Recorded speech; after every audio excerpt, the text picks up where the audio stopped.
நல்லா இருக்கு வீடு அழகா.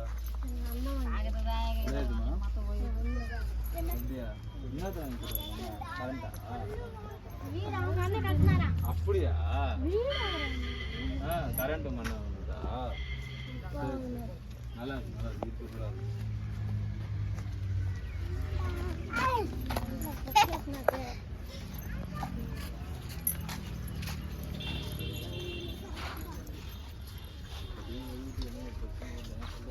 மழையே வரல.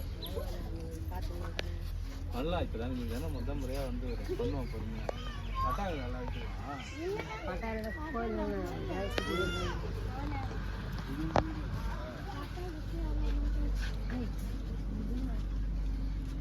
இது உங்களுக்கு இருந்தா இடம் ஒதுக்கி இருக்காங்க. அப்படியா? எல்லாம் கோயில் அது உங்களுக்கு கரண்ட் கொடுத்துருக்காங்களா இல்லை பக்கத்துல? ஒன் சர்வீஸ் மாதிரி எல்லா வீட்டுக்கும் எடுத்துக்கலாம்.